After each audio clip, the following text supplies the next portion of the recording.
All right, Chris, right at 1 o'clock, if you would, get started. You got it.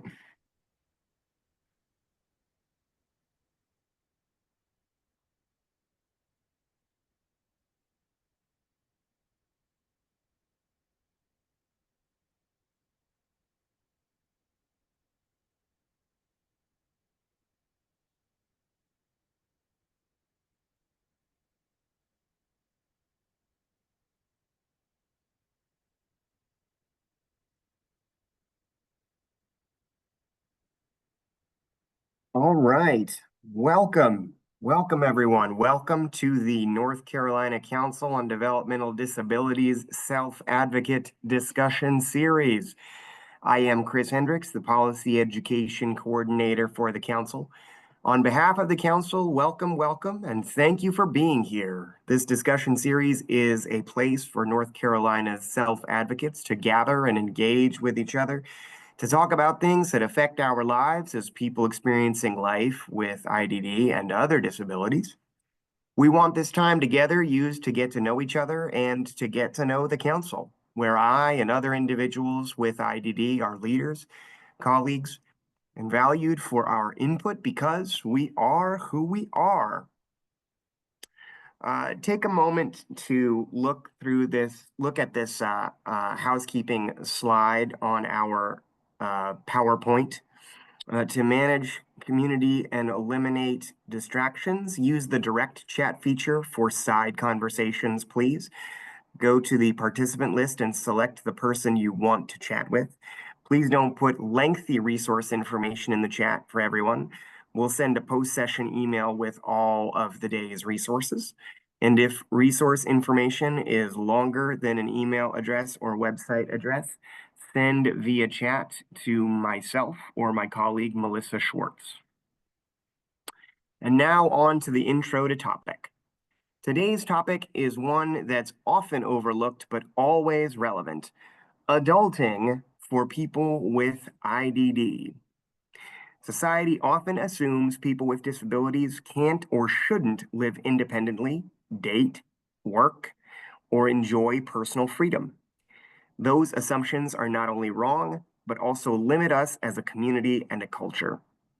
Relationships and life in general for people with disabilities should be about more than safety and boundaries. They should be about growth, connection, intimacy, and joy. As adults, we want and deserve to thrive in all areas of life, including living, working, playing, and loving. This session is about busting myths, sharing stories, and owning our adulthood on our own terms. Before we introduce our honored guest, let's ease into the topic as we often do with our jokes of the day. Philip Woodward, I know this is your favorite part. What did one light bulb say to the other?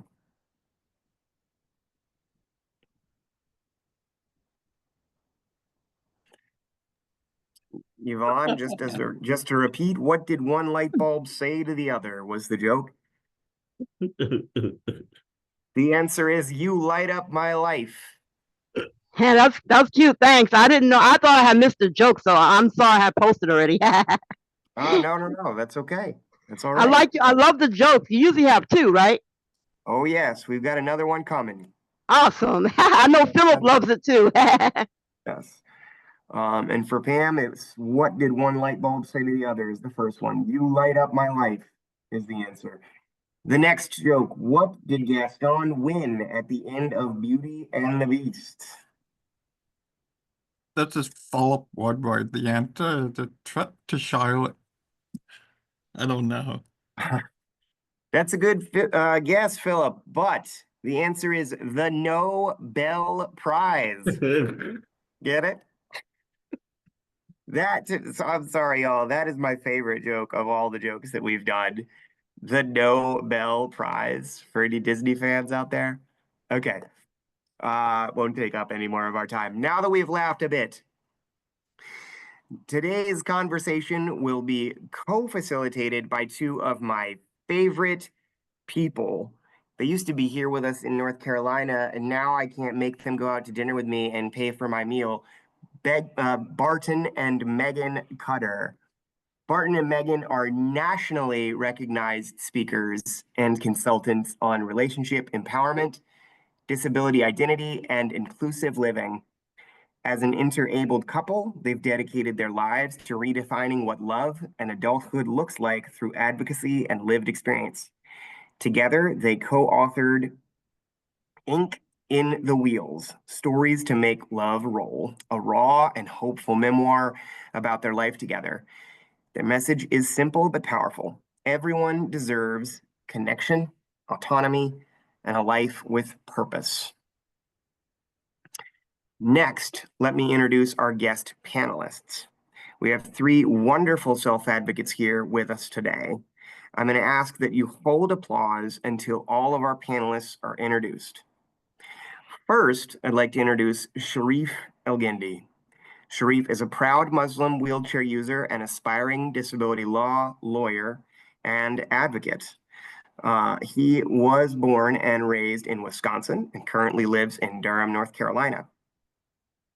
He is, sorry, I was blocked for a second there. He graduated from Duke Law in 2021 and is recently engaged.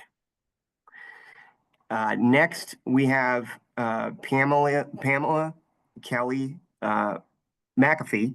She is president of the North Carolina Democratic Party for Disability Issues and Rev Up North Carolina. She is a self-proclaimed gaslighting survivor and chronic illness thriver. Pam found her voice as a radio DJ and uses that voice to broadcast her activism and positive messages to the community. She is married to James Andrew Thomas. Our next panelist is Savaya Carroll. She is 34 years old. She is an interdependent self-advocate. She volunteers with Reality Ministries in Durham, North Carolina. She is a 2020 North Carolina Council on Developmental Disabilities Leadership Achievement Award nominee, and she lives in Durham, North Carolina with her roommate, Janie, and her 17-year-old Shih Tzu mix, Selena. Lastly, I get to be one of your panelists today. My name is Chris Hendricks. You already know that I'm the Policy Education Coordinator for the Council. I also work as a liaison for legislators and self-advocates in our community in a variety of ways. I've been a speaker, songwriter, and storyteller for over 20 years and a self-advocate for almost 40 years now. I live in Hillsborough, North Carolina with my partner, Heather, and my almost 7-year-old daughter, Fern. Now I finally get to be quiet. We get to turn things over to our special guest facilitators, Barton and Megan, and listen to them share their story. Welcome. Thank you so much. Thank you for that wonderful introduction and an introduction of all of the panelists as well. Again, this is Barton and Megan. We have been married for 20 years, which seems like a lifetime. And we've known each other for 22 years. Sorry about that. And in that time, that's just such a long period of time. We've encountered a lot of joys, a lot of challenges, and a lot of growth along the way. And that's what we're here to share is some aspects of those pieces of growth in adulting. Yeah. So, at first, I family were very opposed to American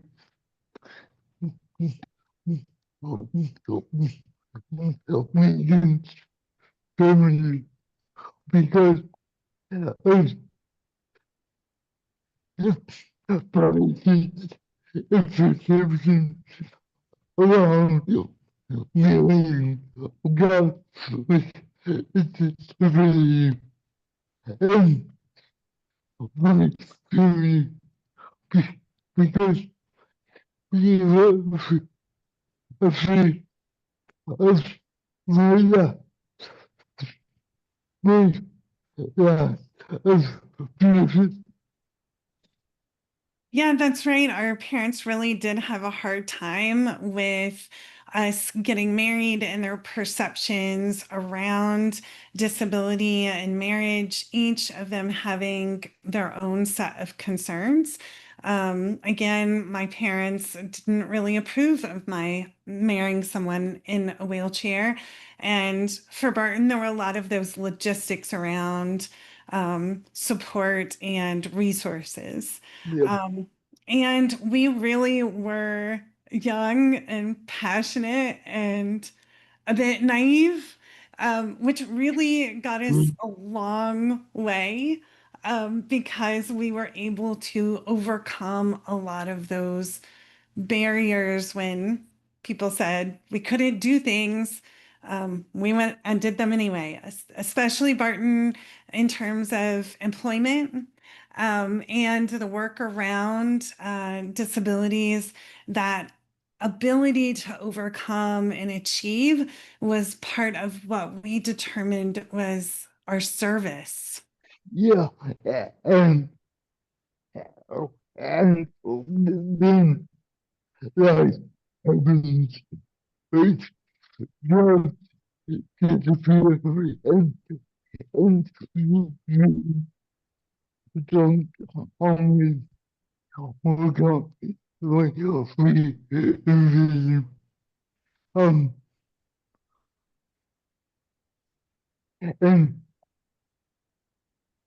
no matter how determined we are, how how and we we we get hurt and hearts break from time to time. And you know, we've been fortunate, we've been fortunate in that when that happens, we we use that time to evaluate and determine what matters most, and if we are living in alignment with that. Yeah, I think you said it best, Barton, that we determine what matters most. And life is going to happen, those challenges are going to come up. We really dreamed of having children and we weren't able to. And things like that are a part of living and being able to find what we like and become aligned in our values is such an important part of overcoming that. Yeah. I know for me in those places of hardship, we were able to overcome those challenges together. And I know that's not always the case, but it's having that strong relationship with each other that allowed for us to stay together, to become aligned in our values, and find areas to really thrive in. Yeah. And so that's what we did for a lot of time. And then there was the pandemic. That hit everyone hard. We last in advocates caught hiding and one media and resist wondering how we want to do, how we want to spend this of our life. So we ended up selling our house and we got rid of three months of our stuff and moved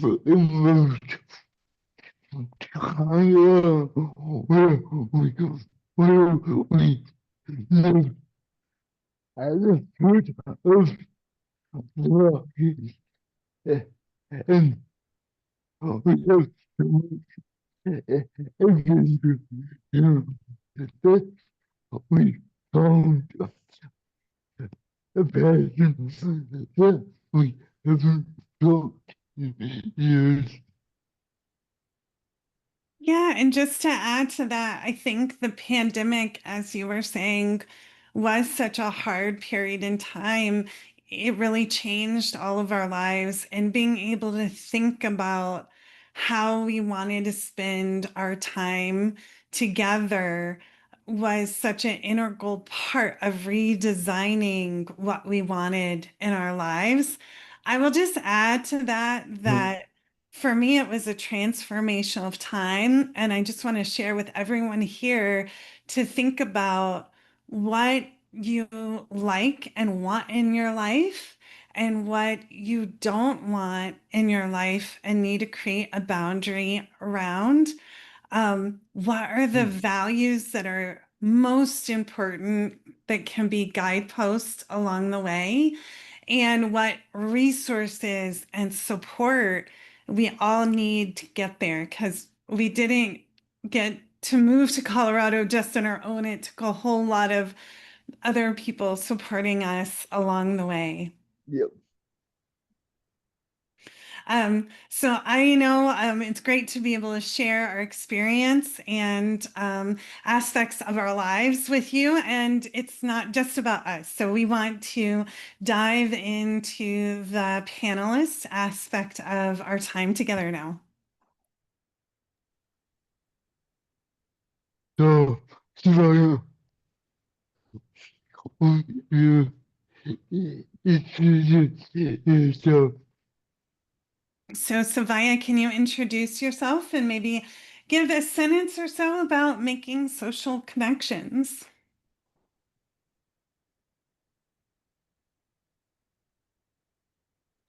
Hi, my name is Savaya, and I am 32 years old.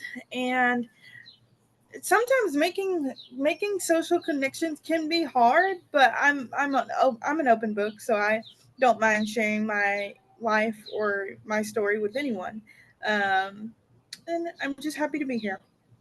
Thank you. You're welcome. Sharif, can you introduce yourself and maybe give a sentence or so about your engagement and what life is like in that space? Okay, yeah, my name is Sharif Bindi. As what Chris talked about earlier, I am pursuing law advocate, I guess, if you want to say more policy and law advocate for disability. My engagement, I mean, it came out of the blue. Honestly, I don't know her. I didn't know her. My parents didn't know the parents. She lives in Egypt. Um, Pretty much it was, you know how they say traditional stuff? It was even more traditional than I actually expected in terms of how I met her, and that's a long story, it's not. But well, she's still in Egypt, so we're actually doing long distance these days until I'm going back in 2 weeks' time today. Exactly 2 weeks from now, we're gonna be traveling back. And yeah, it's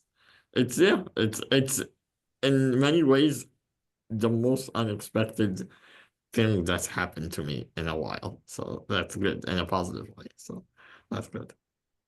Awesome. Yeah. Thank you. Yes. Well, you.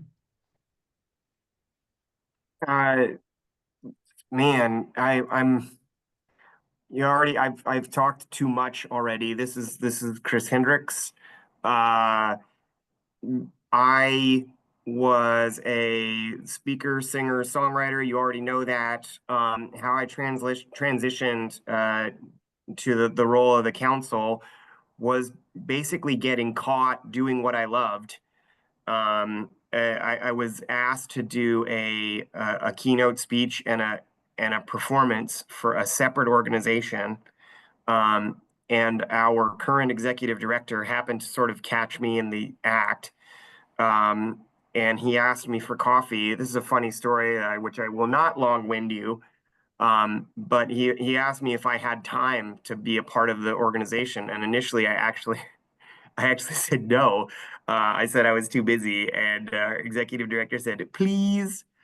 And it evolved into this wonderful full-time position. And now I couldn't imagine any other place being home.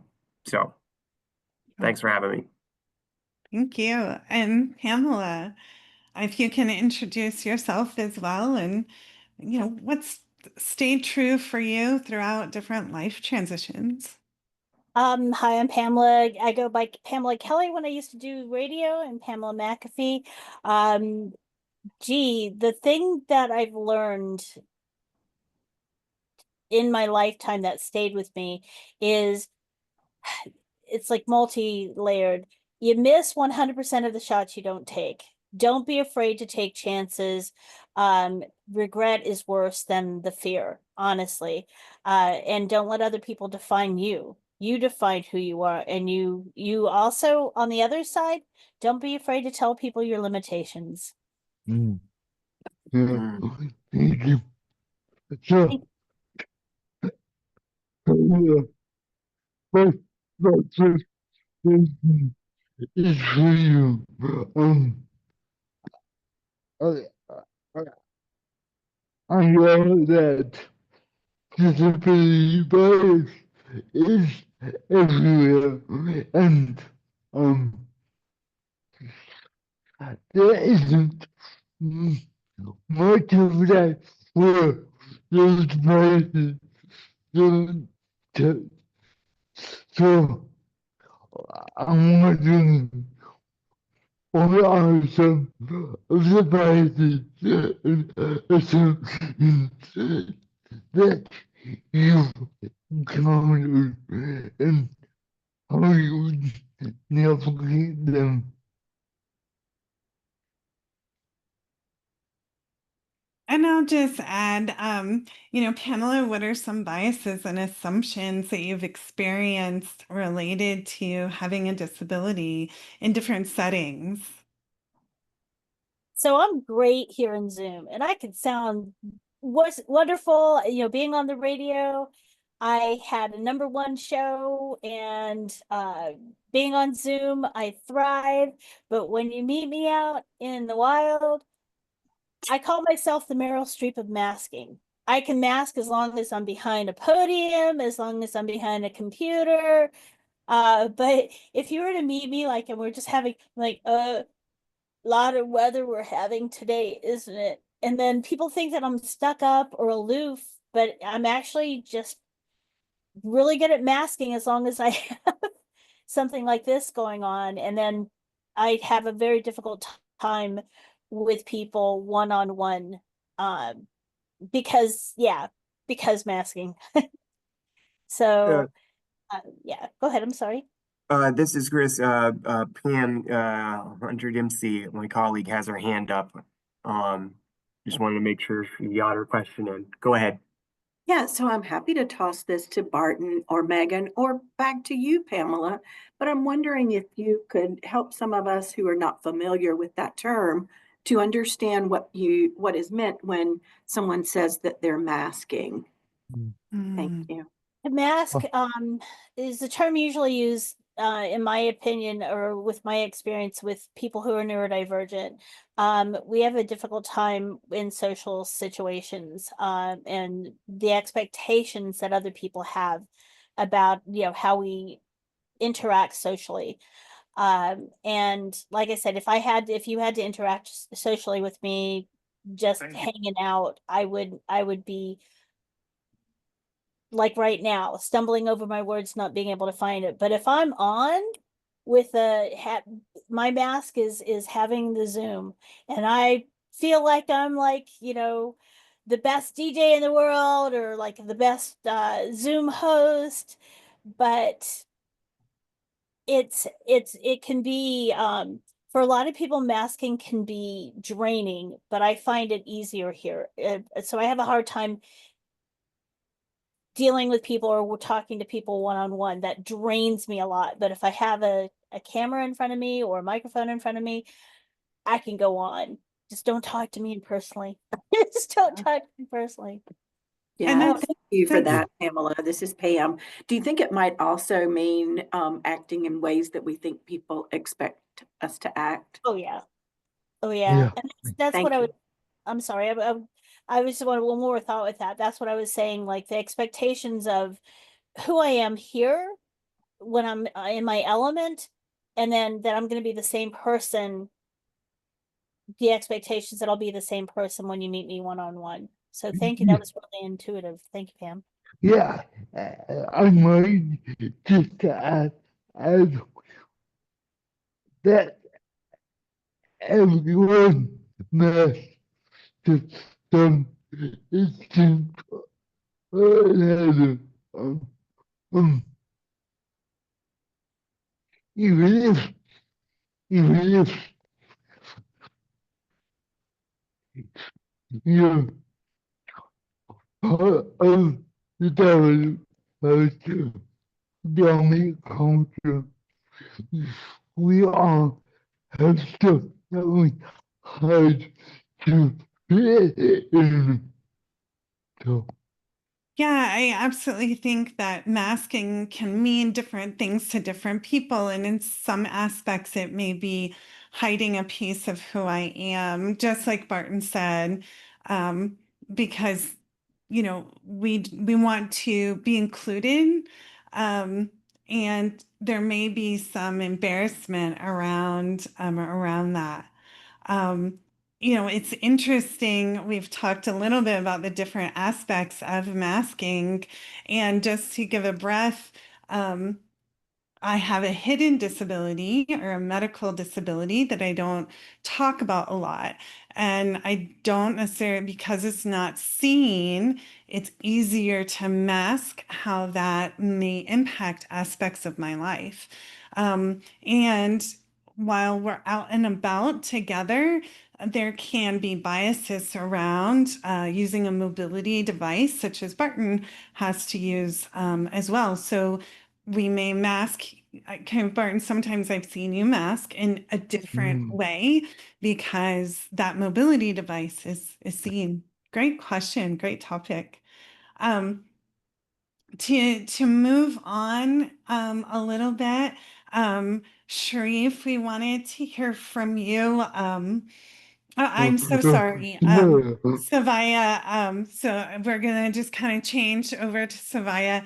Um, I know sometimes people ask well-intended questions, but they can be a little bit strange and unusual. I know early in our marriage, my coworkers at work would ask me questions about Barton and our relationship together, and um, go like, can Barton do everything a normal, in quotes, guy could do?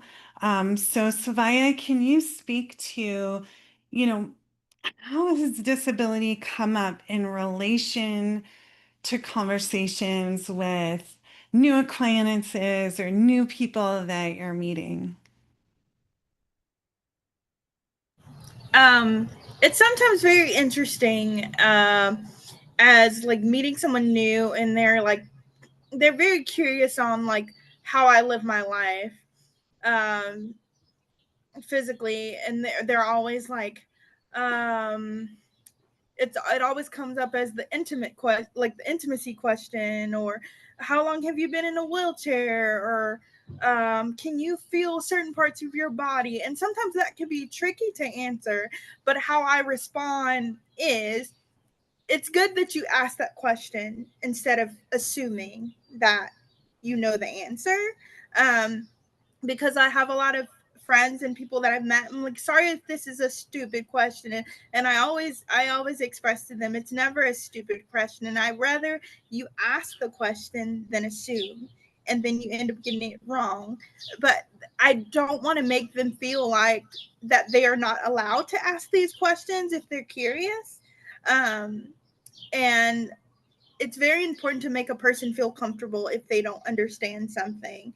So for me, it could come off as like, oh, I wasn't expecting you to say those things, but I will be happy to answer those questions for you the best way I can, even though it could be an uncomfortable moment for me, but I'm willing to answer your question if you have one. And it could be different for everyone, but like I said, I'm an open book, and I'm willing to share as much as advice as I can to that person that wants to know. So yeah, I mean, I go about it as easy as I can and just answer the question. I hope that helps. It does. There's been a lot of reactions both in the chat, and I've seen some reaction heart emojis as well, that it really does help. Yeah, I I love that. Okay, that's how I can operate as well. So I really appreciate that. So three, um, the way, well, people belong really together evolves a lot over time. Um, and, and that's true whether we're in a or in a romantic relationship or so. Yes, I'm, I'm, I'm, oh, I'm wondering how you perceive intimacy and oh, oh, oh, and how that has shifted for you, especially with your engagement. So yes, thank you. So for me, I mean, honestly, before my engagement, I always thought of intimacy as the physical sense. And I'm like, how would I, with my disability? Yeah, I mean, I can use a walker and everything, but when push comes to shove and I actually get married and have the physical intimacy sessions, if you want to say, how will I be able to do it? And I still can't, I haven't answered the question because I haven't gotten married yet. So for religious reasons, I mean, so, and then as I got to know my fiance and then like I saw what she needed and what I needed, I felt like, okay, so intimacy is not only in physical sense now. Everyone talks about that. And everyone, I mean, especially people with disabilities, we may think or fear we may not be able to measure up, if you want to say, but measure up to the expectations, I mean. Yep. But we can still do the mental and emotional intimacy part of it. I mean, having your fiance or wife or partner feel like that he or she is secure with you, like that you have his or her back and vice versa.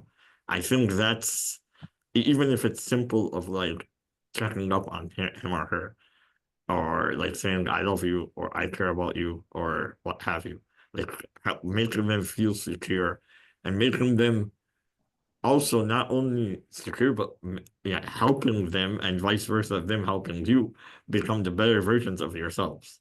Like I mean, like have the goal from the outset of your relationship.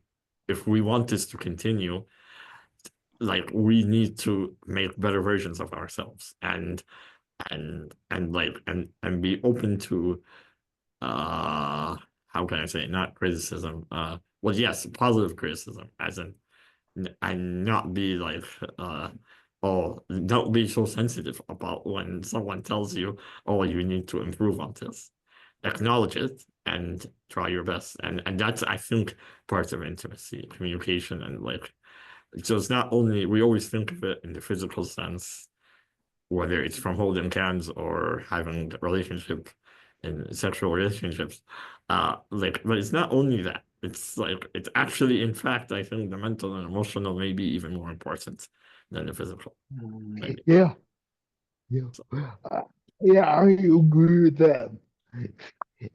After, after 3 years of this, the physical is awesome, and if there isn't that foundation of the workshop, the other stuff doesn't matter. yeah. Yeah, isn't that true that emotional relationship and designing that is the foundation for some of the aspects that may come later, such as the physical aspects Yeah. and those kind of things. And that is so relatable to every type of relationship. Every relationship goes through a cycle, and whether it's a work relationship or a friendship, there's that same level of designing how you may relate to each other, and then looking at what that relationship needs to be fostered. Such wise wisdom there, Sheriff. Thank you. Chris, I wanted to jump to you. Like, this is such a big topic. There's just so much to cover when you talk about adulting, whether it's the relationships or aspects of bias or communications, everything we've already talked about. What Yeah. haven't we dived into? What haven't we asked that you can speak to? Well, I would love to take a moment and speak to parenting, because I do have a 6-year-old who's going on 38. Um, and I will just say that to piggyback off of what Sharif was saying, in order to survive in the world of relationships and parenting, as someone with IDD, growth is going to be a requirement for both parties at all times. Number one thing I could pass along is that life doesn't care that you have IDD, or whatever it is that you have. You may have people in your world that love you and care about you, but life doesn't care. That you still have to deal with sort of the day-to-day existence of managing the emotional ups and downs of relationships and managing life things like y'all said earlier, bills, things of that nature. If you're lucky as a person with IDD, you'll find someone who will give you grace, but also not let you get away with anything. If I leave laundry on the floor, I better dang well pick it up, or I'm going to be in serious trouble. Like Heather don't play. There's no other way to put it. The honeymoon phase is a reality of any intimate romantic relationship, and when reality hits, if you're a person with IDD or not, you have to be ready for that. I have to consistently find ways for where my child truly sees me as a father figure.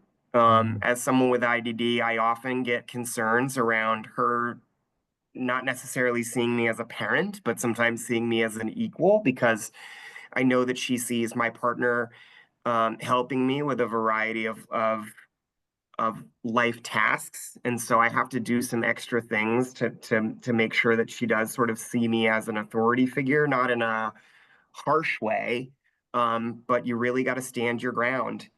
Um, bills come whether you have IDD or not.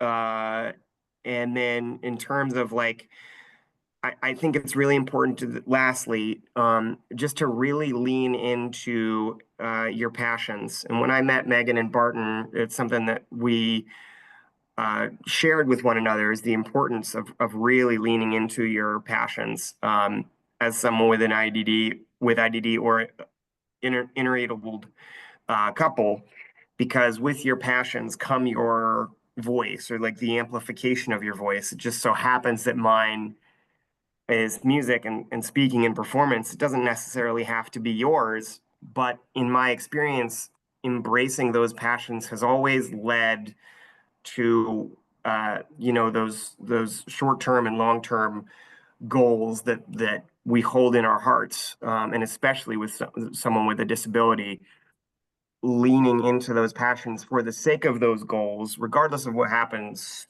in your surroundings, regardless of what anybody else tells you is possible. Your heart is ultimately going to be the thing that carries you, to the next, to the next space. And so just knowing that it is absolutely possible, that love is absolutely possible, that achievement is absolutely possible. You cannot necessarily rely on other members of your village to instill that in you. So if this is the first time you've heard it, let me share that very important slice of life information and carry it with you, because that's what's going to lead to a relationship, and that's what's going to lead to success. Yep. Thank you so much, Chris. Those are very motivational and inspirational words. And what I love about this discussion that we've had with all of our panelists is that there's so many different voices that are represented here. And we all have different passions and different visions. And we've talked about some of those things today. So thank you so much to all of our panelists and speakers, because there's a full representation of all of our different life experiences. I could not have put it better myself. I think one of the most challenging thing about these sessions is that they're only an hour. Um, I we're at about 19 minutes left. That concludes the panel interview discussion. Do we have any more any other questions for our panelists or special guest facilitators before we move on to our poll?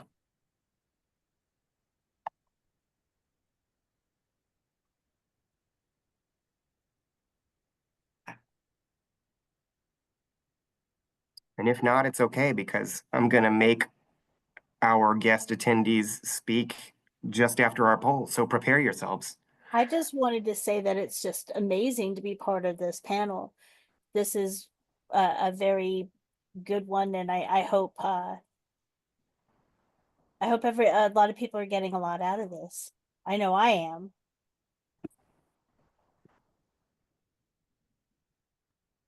That was wonderfully said, Pamela. I don't know who wants to take this, but we've got a question in the chat. How can parents help their kid discover their passions? Mm. Uh, That's a, great question. Go ahead, Barton. that's a big, valuable question. Um, I feel like it takes a, a, a lot of experimentation, a lot of imagination for the part of the child and the parent. Um, I would also say that part of that experimentation may involve some risk. So the more parents are allowing the children to teach them within reason of the kids maybe more apt to find what they love. And I love what you just spoke to in terms of experimentation and curiosity around helping a child find what they love. Pamela, I see your hand is raised, so we'll go over to you. I think I've got 4 adult children. I think that allowing them to explore and not be worried. My one of my daughters went to school and got a bachelor's of fine arts in printmaking, and a lot of parents my generation would go like, oh my gosh, what are they gonna do, like sit on the corner? And I encouraged her, follow that, because that's what speaks to your heart, and do that. And the main thing is to get that degree, and your aptitudes are going to be what's going to get you. And she's a systems analyst in her second home, uh, thriving well doing IT work, but she was able to follow that passion and that dream. And I'm sure that made her life more fulfilling. And she still does art, everywhere. That's awesome. Well said, Pam. I'm gonna give our guests an opportunity to our guests and our attendees to share more in just a moment. But we're gonna pivot to our poll just so we can capture as many people as we can now. And it's just an opportunity for the council to learn more about y'all, and honestly, for us to figure out whether we're doing a good job or not. So I'm gonna read the questions for those that need them, and then just take a second to fill it out. The first question is, I am a self-advocate, parent, family member, or neither. The next question is, I live in a big city / urban area or a small town rural area. C, I think the self-advocate discussion series is good or bad. And D, I learn from the self-advocate discussion series always, never, or usually.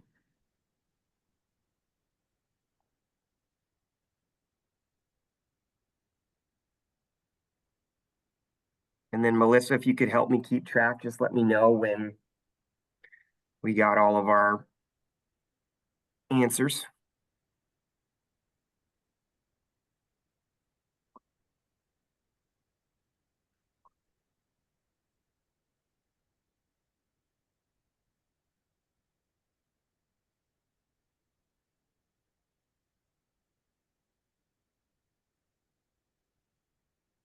All right, Chris, you can move on. All right, perfect. Thank you all so much for doing this for us. It helps us keep this going. We really appreciate it. Okay. I want to take the next like 7-8 minutes or so. I wish we had even more time for our attendees to share. But we've got 3 questions, and you can answer one of the questions or all 3 of the questions, even though we have a limited time. And I'll read them out, and if we can give our attendees a chance to share. Number 1, describe being included in or excluded from a social event because of your disability. Number 2, how has disability come up in relation to conversation with a new friend? And number 3, what are assumptions you've experienced related to having a disability in a social setting, in a professional setting, as a consumer, or any other settings that we have not shared? You're welcome to raise your electronic Zoom hand to share. You're welcome to come off mute and share. And if you don't feel comfortable sharing or expressing yourself out loud, please share your answer in the chat. We do have a little bit of time for a couple of answers. So I'm gonna be stalking the names and pictures and picking someone out. If I don't get somebody to brave enough to raise your hand, I will find you.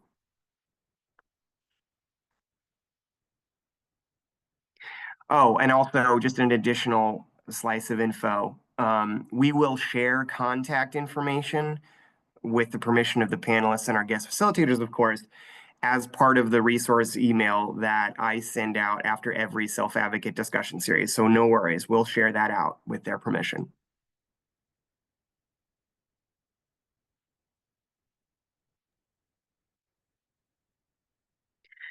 All right, well, I'm not seeing any hands at this moment. Oh, wait, I am seeing a hand. I don't want to, I hopefully I can help people join in more because I don't want to monopolize, and I tend to, and I apologize for that.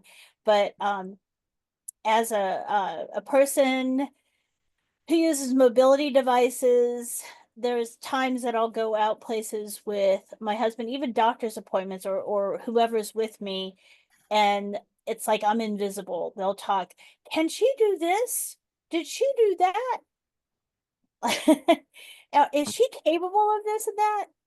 And that's really frustrating, is people feeling like I can't answer questions for myself just because I'm in a wheelchair. Been there, my friend. Been there. Been there.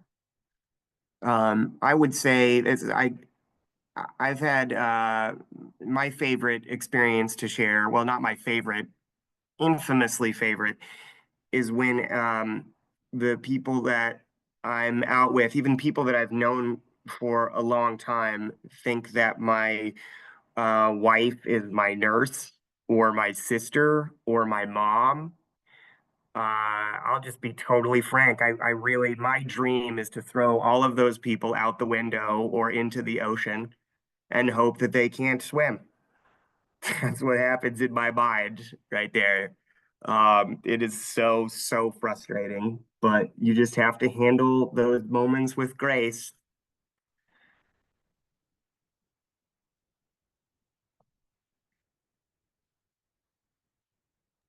Chris, there is a response in the chat. I see that. Andrea says, my 20-year-old daughter often experiences lots of flack for using a something, and forgive me, in public due to their invisible disabilities and young age. And then it says Lacey is responding to question 3.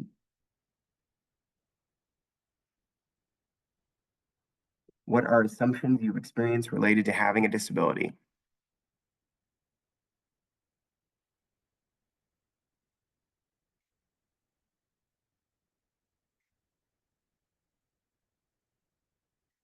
Larry Sampson says, I have experiences where people think I can't do anything nor see because of my vision impairment. That's from Lacey, excuse me.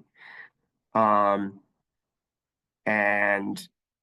Andrea says, for example, needing to use a handicapped shower stall at the YMCA.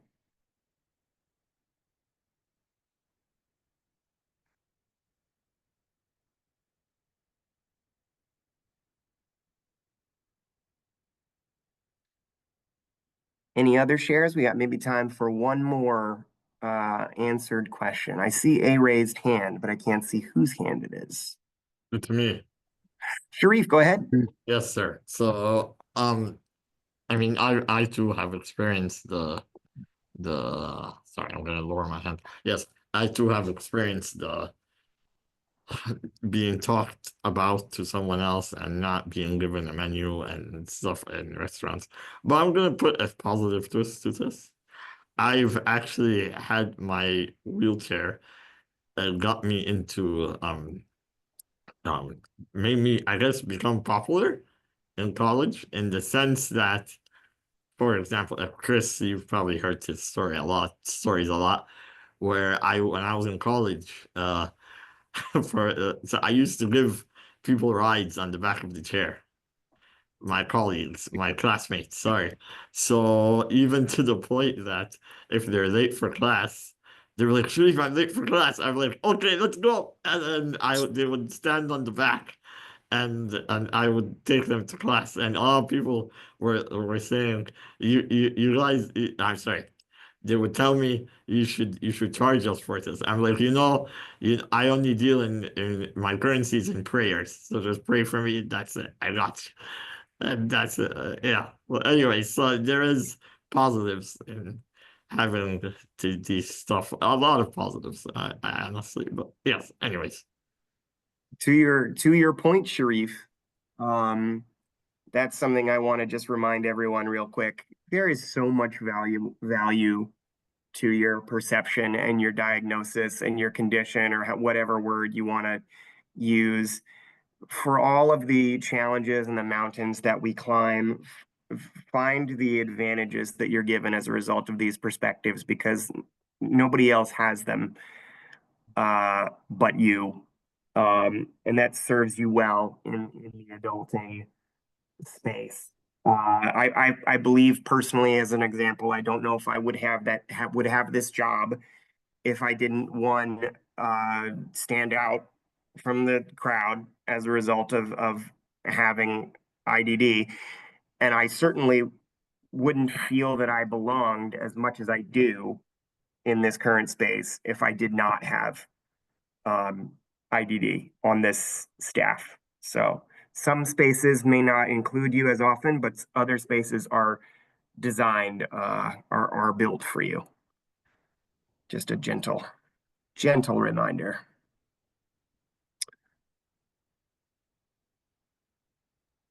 That's how all us neurodivergent people find each other.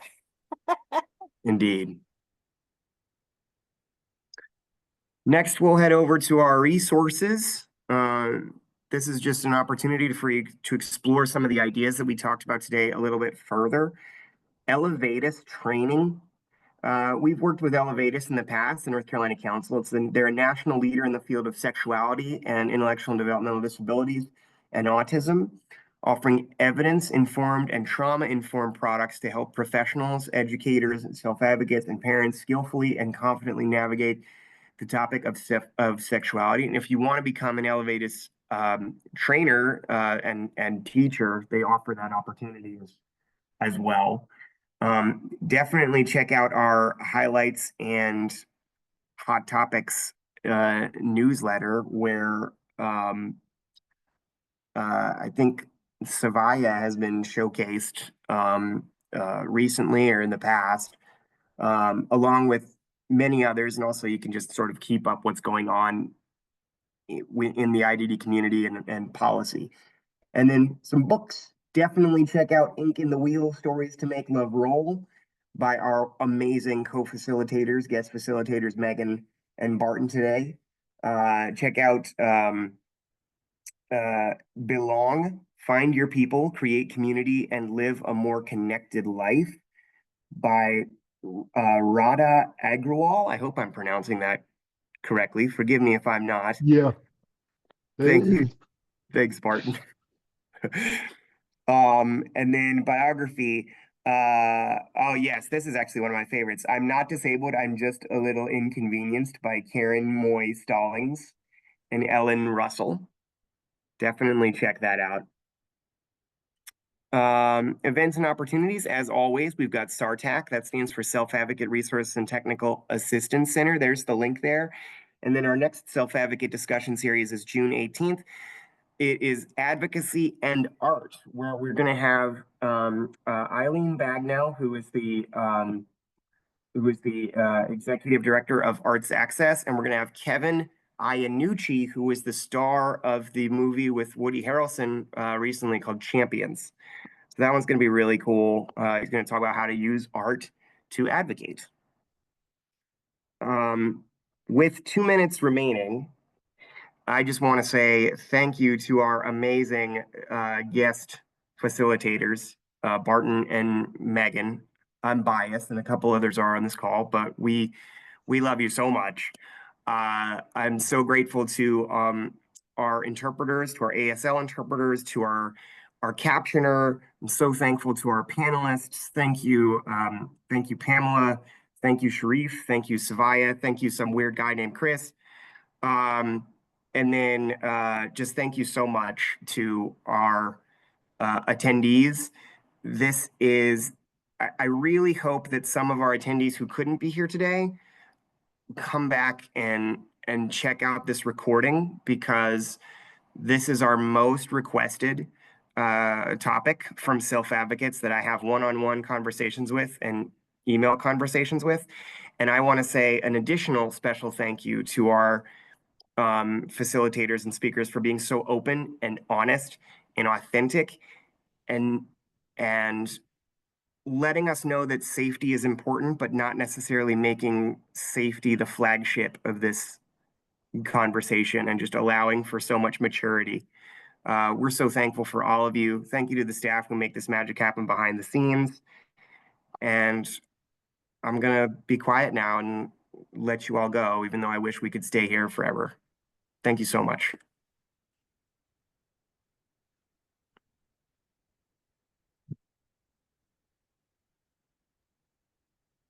Take care, everyone. Thank you, Barton. Thank you, Megan. Thank you, Savaya. Thank you, Pamela. Sharif, it's always good. Chris, you weren't so bad either. Nice. Oh, goodness. So for our guest panelists and our guest speakers, the staff typically hang around for 5 or 6 minutes. They all know that that's a big fat lie. It's usually 30 or 40 minutes afterwards and debrief. But we do like to have our guest speakers and guest panelists to join us as the room kind of empties out and I stop the recording. And we're reporting to the cloud. Yes.